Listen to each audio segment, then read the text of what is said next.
Dajjal ini manusia biasa. Dia manusia biasa seperti kita. Dajjal bukan Fomeo, tapi dia manusia. Dia lahir 100 tahun sebelum Nabi Musa diutus. Dia termasuk al-mumtazirin yang Allah tangguhkan. Tidak ada satupun bidang dalam kehidupan kita, hatta agama sekalipun, melainkan fitnah Dajjal ada di dalam.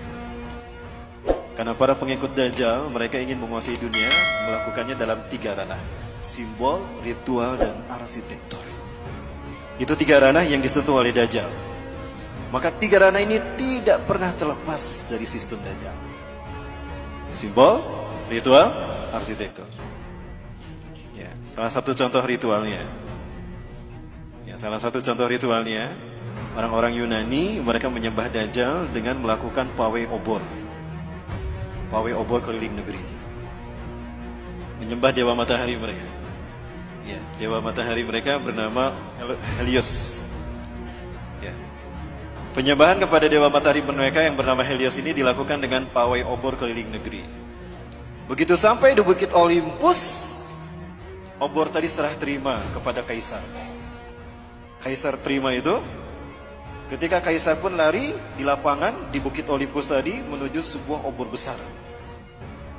Dinyalakanlah obor raksasa tadi. Maka selama obor raksasa menyala, mereka melakukan atraksi di lapangan tadi. Berbagai macam atraksi. Itulah ritual yang dilakukan di Bukit Olympus, mengagungkan dewa matahari mereka yang dimaksudkan ini. Ritual itu kemudian dinamakan Olimpiade. Sampai sekarang hilang tidak ritualnya? Inilah ritual pengagungan iblis dan Dajjal. Itu tingkat dunia. Tingkat benua ada tidak? Ada. Apa namanya?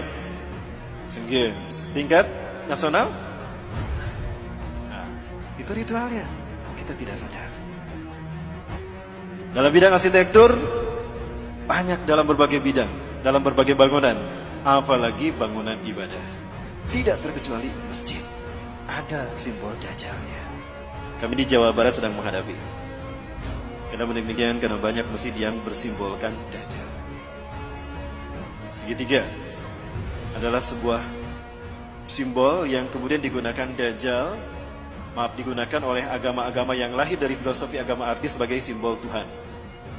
Jadi agama-agama yang lahir dari filosofi akal budi manusia menjadikan segitiga sebagai simbol Tuhan. Makanya di dalam agama Hindu ada Trimurti.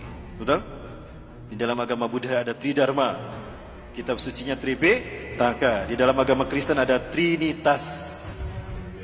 Nah, segitiga inilah yang kemudian digunakan Fir'aun untuk menunjukkan eksistensinya sebagai Tuhan. Kita tahu Fir'aun mengaku tuh Tuhan. Wa ana rabbukumul a'la. Itu kata Fir'aun di hadapan Nabi Musa dan Harun. Maka dia bangun sebuah bangunan yang dilihat dari 4 arah mata angin, 4 penjuru mata angin itu sama, segitiga. Piramida.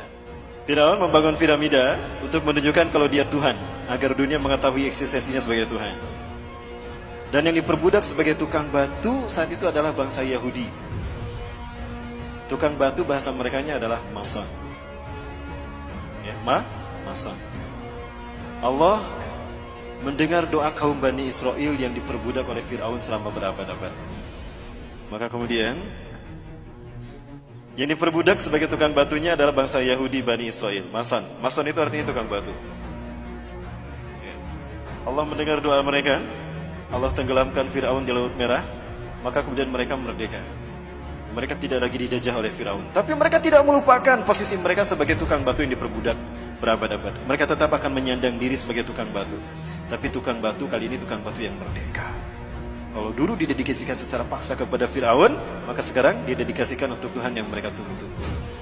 Jadilah mereka tukang batu yang merdeka. Merdeka bahasa Inggrisnya apa? Free. Maka lahirlah Freemason. Nah, dari situ sejarahnya. Tadi sudah kita bahas bahwa segitiga adalah simbol Tuhan dalam filosofi agama Ardi. Maka Tuhan digambarkan dengan segitiga. Siapa nama asli iblis? Azazil. Nama asli iblis itu adalah Azazil. Bagus namanya, itu dari Allah. Azza yang dimuliakan, yang dimuliakan. Il Allah. Azazil yang dimuliakan Allah. Dia marah sama Allah karena tidak terpilih sebagai khalifah di muka bumi. Dia marah sama Allah. Maka dia nggak mau sujud ketika Allah perintahkan dia sujud kepada Adam. Dia masih Allah izinkan tinggal di langit, Bapak Ibu. Dan dia gunakan segitiganya ke bawah. Ini buat iblis. Dia ingin menjadi Tuhan bagi manusia dan dia mengarah ke bawah, ingin menguasai dunia. Dan dialah sesungguhnya yang menguasai bumi. Dari langit dia awasi bumi. Di bumi ada Dajjal yang sama-sama ingin juga mengaku Tuhan. Sama juga mengaku Tuhan sebagaimana iblis. Dan sama-sama dilahirkan di negara yang Allah binasakan lewat malaikat Jibril. Sama-sama diurus malaikat Jibril dan sama-sama ditangguhkan ajalnya sampai hari kiamat. Menjelang hari kiamat. Dajjal nama aslinya siapa? Kalau ini nama aslinya Azazil. Kalau Dajjal nama aslinya Samiri. Kenapa Dajjal nama aslinya Samiri? Karena lahir di Samirah. Samirah, Palestina. Allah takdirkan keduanya bertemu di segitiga Bermuda. Segitiga Bermuda adalah sebuah area lepas pantai di Samudra Atlantika yang menghubungkan 3 titik. Ada Florida, Miami, ada Bermuda, dan ada Puerto Rico. Kapal laut, kapal selam yang lewat sana hilang tanpa jejak. Sebetulnya tidak hilang, ada di sana, cuma ditutup dengan kristal cahaya. Allah takdirkan mereka bertemu di segitiga Bermuda dan mereka menjadi Dwi Tunggal, Tuhan yang satu tampak, yang satu dia tampak, mengaku Tuhan. Bagaimana simbol pertemuan mereka? Maka jadilah simbol pertemuan mereka seperti ini. Betul? Nah, ini filosofi dari mana asal simbol seperti ini. Ini adalah simbol pertemuan iblis dan Dajjal. Inilah pertemuan yang sangat dinikmati oleh Azazil atau iblis. Dia menyeru si Samiri Dajjal. Iblis biasa menyebut nama seseorang itu dari suku kata pertama. Samiri dipanggil Sam. Apa kata iblis? Hari ini adalah hari yang aku tunggu-tunggu sejak aku diturunkan dari surga ke dunia, di mana aku dipertemukan dengan saudara kembarku. Maka panggillah dia oleh kalian sebagai Paman Sam. Apa yang terbayang dalam benak kita? Amerika.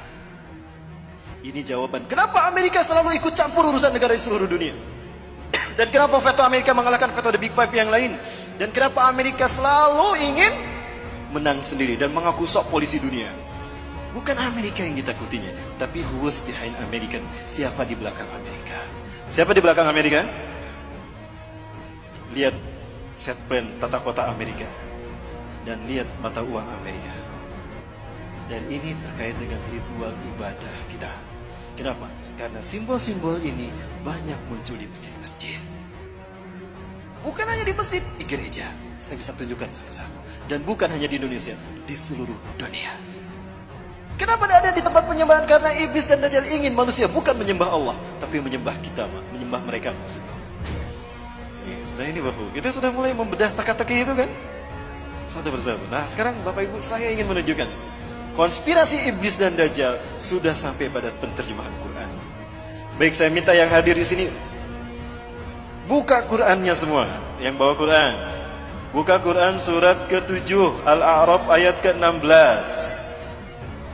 Saya ingin buktikan kalau ini ada konspirasi dalam penterjemahan Quran, konspirasi Yahudi. Dan saya harap Bapak Ibu bisa melakukan kritisi kepada Departemen Agama. Silakan yang di HP pun juga akan saya tunjukkan Bapak Ibu. Di HP pun ternyata ada yang benar, ada yang salah terjemahnya. Sakit dibacakan Mas? Iblis menjawab, karena engkau telah menyesatkan aku, pasti aku akan selalu menghalangi mereka dari jalanmu yang lurus. Bedakan menyesatkan aku dengan menghukum aku tersesat?